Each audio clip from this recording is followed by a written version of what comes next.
Today we're brewing that coffee, the one with bright floral notes and potential to taste like lemon water if you get it wrong. Yes, I'm talking about light roasted coffee. The trickiest one to brew well, and we are brewing it with a pour-over method that focuses on balance, control, and letting the coffee guide the brew. So, if you ever tried to brew a light roast and thought, why does it taste like a hot lemonade with a hint of regret? Don't worry, today we fix that. Now, first thing, let's talk about why light roasts are challenging. Light roasted coffees are roasted shorter and with a lower temperature, which keeps their structure dense and their solubility low. That means they extract slower, but also drain slower, even at medium grind sizes. If you brew a light roast like you will brew for example, a medium roast wash coffee, you will probably get a cup that tastes like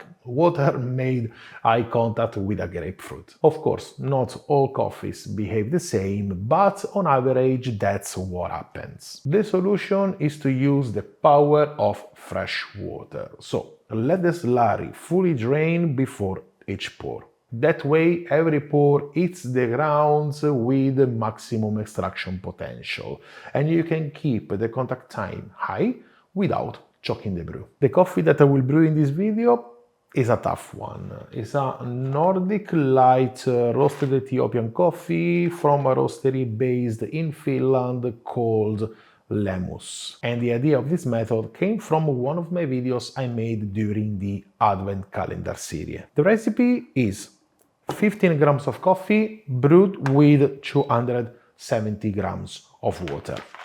And that makes a ratio of 1:18. And that is more water than what I usually use, and that's because with light roast we need more water to increase the extraction. Temperature of the water is at 95 degrees Celsius, and it's good to push the water energy with light roast, especially with this coffee. Now, the grind size. The grind size needs to be coarse. When I use a Comandante, I start with 30 regular clicks, and if I use the Time Morse Capture 78S, I do 18, so the maximum, because the coffee needs to be coarse for this method. For the dripper, I'm using the Orea V4 Narrow with a classic base in one side, and also I will use the V60. Okay, I will brew the same coffee side by side using these two drippers, so I can compare how the geometry also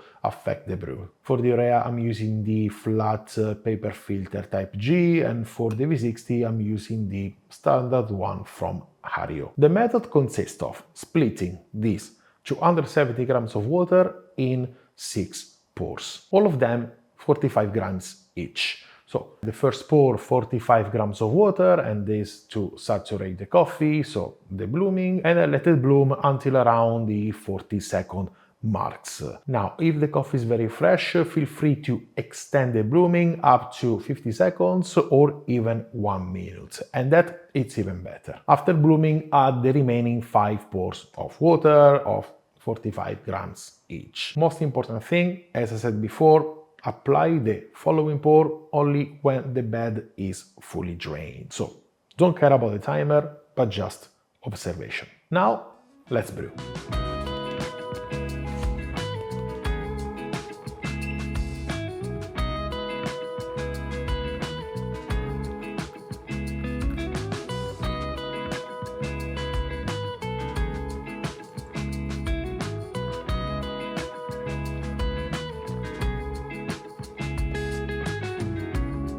The reason why this method works is that every time we pour, the coffee goes in contact with fresh water. So there is no water left from the previous pour that is partially saturated, and that will slow down the extraction. So we will have a stronger extraction.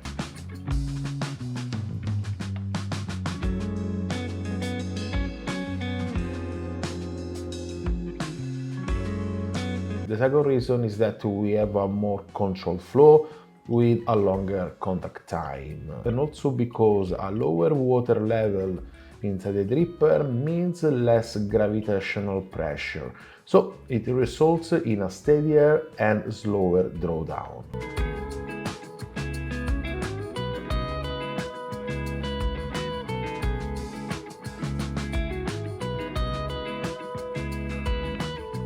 Another reason is that we grind coarse our coffee, and that avoids clogging, because every time we pour water we increase the agitation and also the migration of fine particles to the paper, and that can significantly slow down the drainage. So by grinding coarse we avoid clogging. That means we reduce the chances of over extraction, and also using the 1:18 ratio because it helps extract sweetness and mouthfeel and not just the acidity.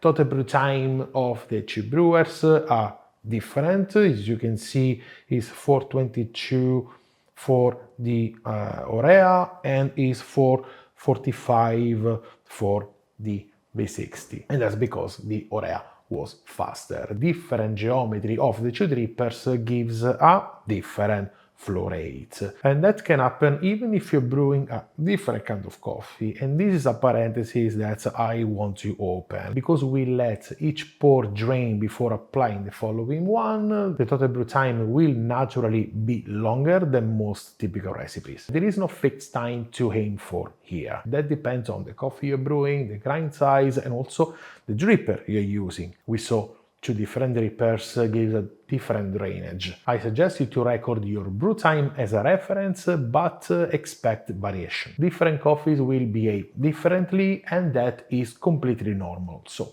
just focus on the flow and not on the clock. Of course, if you're eating over 7 minutes of total brew time, the coffee could be over extracted. But before making any adjustments, always taste it first. It's time to taste the brews. Okay, the aroma of the Orea one is sweet, lemony. You cannot escape the citrus thing, but it's also sweet. I can feel like berries also, like fresh berries. The V60 one is very similar. So citrusy, lemon, also berry, fresh strawberry. And this is a good start, okay? So it's not only citrus and flat. Let me remove this. I'm using the same cup to taste the coffee, so geometry of the cup and the texture won't also influence the taste of the coffee. All right, and this is the V60. Now I just need to be careful, don't mix them. The Orea one, I can really feel the mouthfeel is really nice and juicy. The first thing that I notice on the taste is the mouthfeel and the body. That is completely different than what you expect from a light roast, and that is because this method. The mouthfeel, I'm talking about the Orea right now, the mouthfeel is very juicy and it's a very nice body. Now, I want to take the TDS first so we can talk about this more. Let me taste the V60 one first. Even here, I can feel the mouthfeel is nice. It's juicier here on the Orea. V60 is more bright, I like more the acidity. We know that. Conical shape usually does that. But the mouthfeel is really nice as well. The TDS of the coffee brewed with Orea is 1.32% of total dissolved solutes. And the V61 is 1.30%. 1.32 for the Orea and 1.30 for the V60. So more or less we achieve the same TDS, okay, for these two brews. Now you might think it's a bit low, 1.30, okay, usually you aim for 1.35, I don't know, 140, depends on usually what you achieve. But here you need to understand one thing, that first of all we are using more water compared to, like the standard 60 milliliters. If I was using 250 grams of water, of course TDS was higher. But higher TDS doesn't mean higher body, okay? The body and the mouthfeel is not correlated with the percentage of the total dissolved solutes. Sometimes you can think, okay, higher TDS, higher body, mouthfeel. Is not the case. When I was dialing this coffee at the beginning, I was trying to aim for a 140, so I was brewing with less water, but the coffee was like, yeah, nice acidity, but there was no structure in the cup. So I decided to extract a bit more, and there went again the mouthfeel and the body, and also the sweetness. And this is very important. So the mouthfeel and the body of the coffee is more correlated with the extraction rather than the total dissolved solutes, because you extract more sugars, more oil, more compounds that give this kind of like sensation in your mouth. Basically, you can have a lower TDS cup that feels more full and creamy. And this recipe helps you with that. Now, when I compare the Orea and the V60, of course, there is a difference in between the two brews. Now that the coffee cooled down, Orea keep the structure, sweetness, but also I like the acidity, but I can feel the berry, the fresh strawberry, as I was saying before, and that is a good achievement to extract this light roast, Ethiopian light roast. At the beginning I was struggling so much. I was trying different recipes, different method, not pushing so much the extraction, and actually I was a bit underwhelmed about this coffee, and I was thinking, why I cannot get it right? So I start to think, okay, let me change one variable at a time. Let's see the grind size, the pouring, and the temperature, and the ratio, and like how to treat the coffee. And I finally got it with this method. So for me, this can be a really good starting point for this kind of like light roast, high density coffee with low solubility.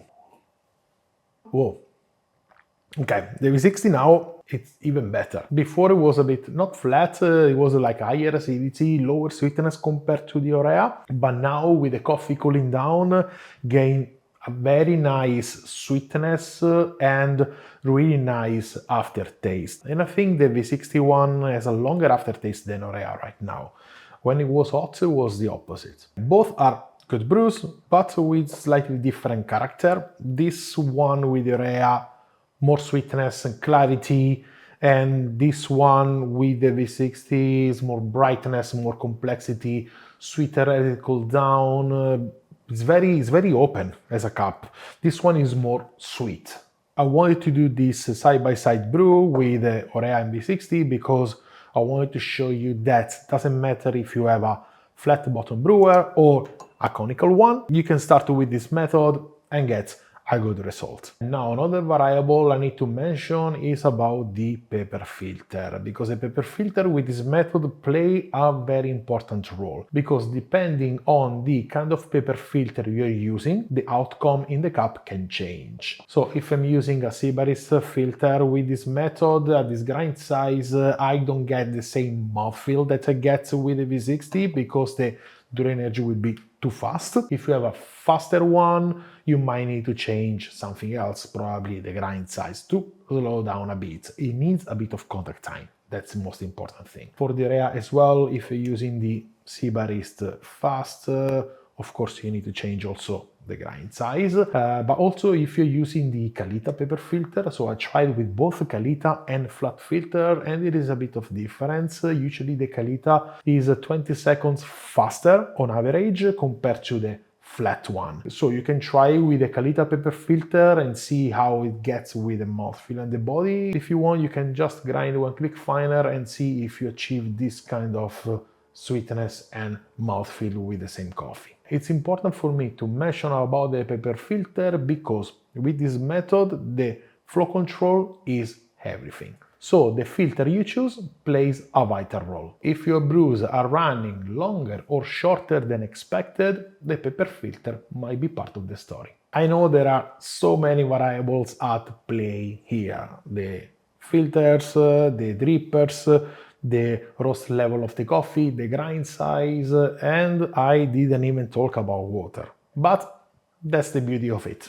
We will get there, step by step, brew by brew. So next time you're brewing a light roasted coffee, skip the stopwatch, watch the bed and pour with intention. Try this out and let me know how it goes in the comment section below. And if you have other tips for brewing light roast, I'd love to hear them. If it helped, give it a like and share it with your friend who always complaining their light roast tastes like citrus soup. In the upcoming pour over videos, I want to explore how this method performs with other light roasted coffees from different roasteries. Each brew will start here, and then I will adapt variables based on how the coffee responds. We will dial in sweetness, clarity and balance one cup at a time. Thank you very much for watching. I will see you in my next videos, and in the meantime I wish you a wonderful day and both delicious coffee.